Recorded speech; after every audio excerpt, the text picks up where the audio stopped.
Mapagpalang umaga po sa ating lahat. Welcome to our daily morning devotional. Purihin ang Panginoon sa kanyang kabutihan na pinagkaloob niya sa atin, at sa umagang ito tayo po ay magsasaliksik ng kanyang mga salita. It's February 11, entitled Under Which Standard? No man can serve two masters, for either he will hate the one and love the other, or else he will hold to the one and despise the other. Ye cannot serve God and Mammon.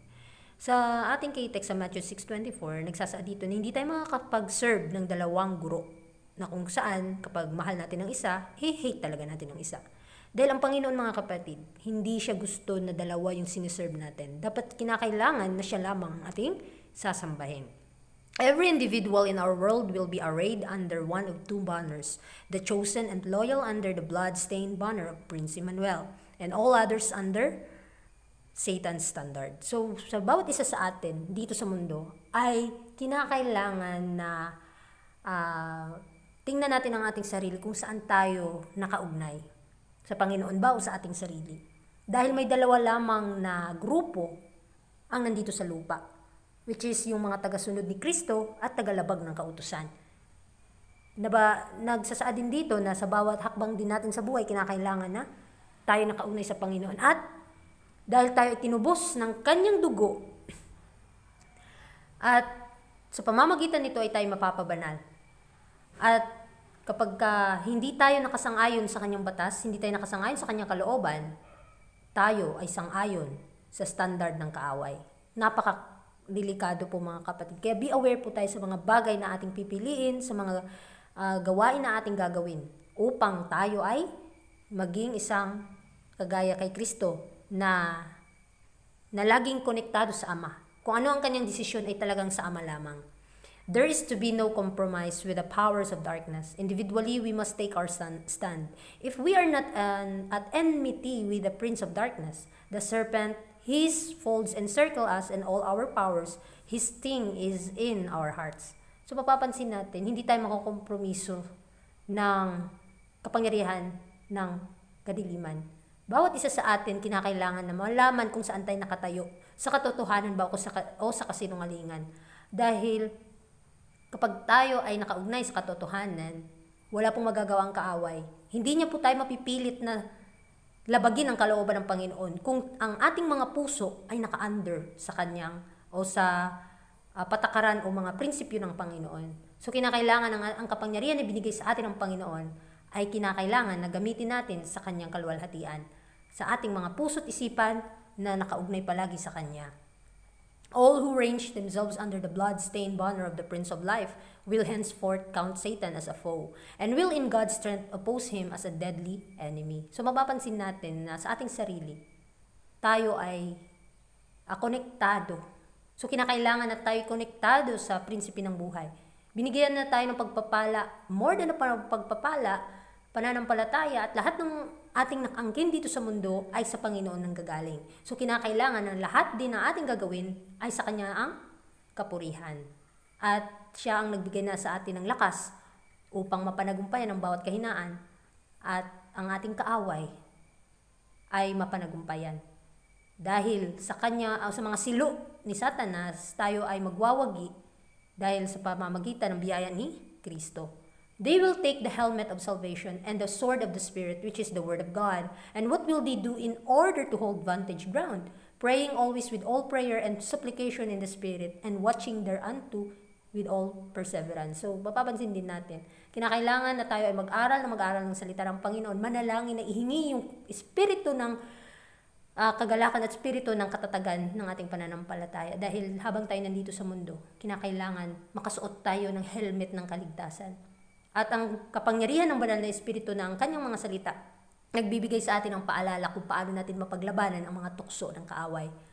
Dahil kung wala tayong banal na espiritu, wala tayong helmet of salvation and sword of the Spirit, tayo po ay mawawala. Tayo po ay mamamatay. Kaya be watch and pray, mga kapatid. Ihingi pa natin sa Panginoon ang dapat nating gagawin. Ihingi natin sa Kanya ang tagumpay at katatagan ng pananampalatayang ito upang mapanagumpayan nga natin ang mga laban sa ating sarili. So, We should be quick to discern danger. We should see the hateful character of sin and should expel it from the soul.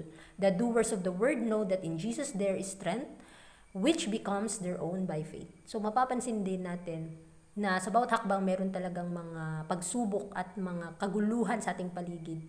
Kinakailangan, kung pag tayo ay tumitingin kay Kristo, makikita natin yung kasalanan. Makikita natin yung sa ating sarili ay yung mga kahinaan. At sa bawat pagtingin at paghakbang natin bilang Kristiyano, kapag tayo susunod sa mga utos ng Panginoon, sa kanyang mga salita, dito tayo pinapalakas. At makikita natin ang ating sarili na hindi karapat-dapat. At yun ang purpose, kaya tayo ay nagpapatuloy sa laban.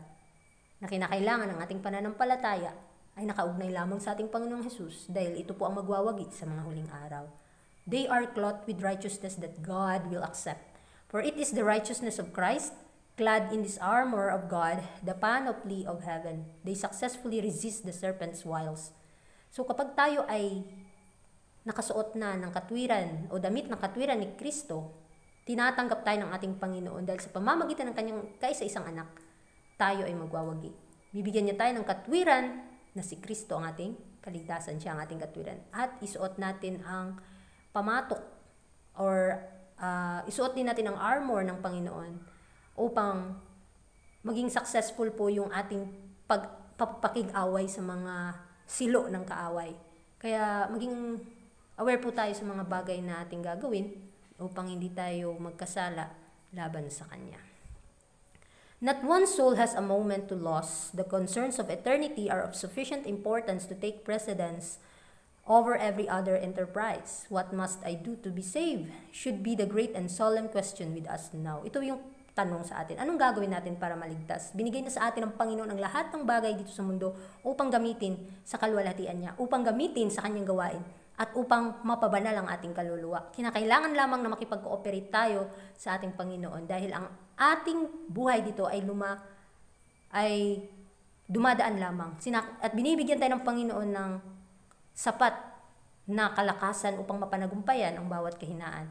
So, kailangan mag-aral pa tayo ng mag-aral ng mga salita ng Panginoon dahil dito nakabata yung tanong na anong kinakailangan natin gawin para maligtas. Sumunod lamang tayo na may pag-ibig dahil dito tayo ipapabanalin. I wish that all could appreciate the wonderful working of God in behalf of man. For fallen angels there has been no atonement, but for fallen man a full and ample offering has been made to save to the uttermost all who shall come unto God by Him. So, kinakailangan na makita natin sa ating buhay ang pagsusumamo ni Kristo sa Ama in behalf sa ating mga makasalanan.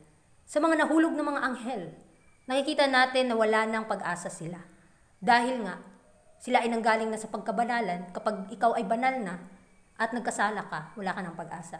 Ngayon mga kapatid, tayo gusto nating mapabanal ang ating buhay. Kinakailangan maging kaugnay tayo ni Kristo dahil siya ang ample offering na sinakripisyo ng Panginoon para sa atin. So kinakailangan makipag-cooperate po tayo upang marami pa tayong maililigtas ng mga tao.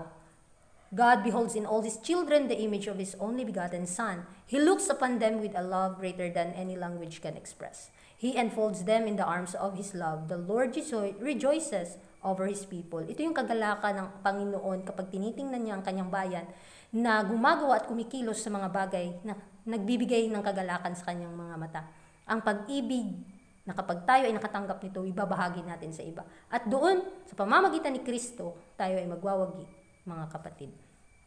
So sa pag-aaral natin ngayong umaga, very clear po na sinasaad dito na saan ba tayo o anong standard natin sa buhay o saan ba tayo nakabatay, kay Kristo ba o sa ating sarili? Ano ba yung sinusunod natin? Nakasulat ba sa banal na kasulatan? O preconceived ideas lang natin, yung gusto lang natin gawin ang ginagawa natin. So maging aware po tayo sa part na ito dahil ang gusto ng Panginoon, sundin natin siya ng bukal sa ating puso. Yung willing obedience ang require sa atin ngayon. So kapag tayo ay sumusunod na may pag-ibig, doon po tayo pinapabanal at higit sa lahat, nagagalak din ang Panginoon dahil naluluwalhati ang kanyang pangalan. Nawa ay magpatuloy po tayo sa pagkipag-ugnayan parati sa Panginoon, sa ating communication sa Kanya, ipagpatuloy din natin yung personal devotion natin sa Kanya upang ang ating buhay ay nakaugnay lamang sa Kanya. Dahil kung wala siya mga kapatid, ay wala tayong magagawa. Again, good morning and God bless sa ating lahat.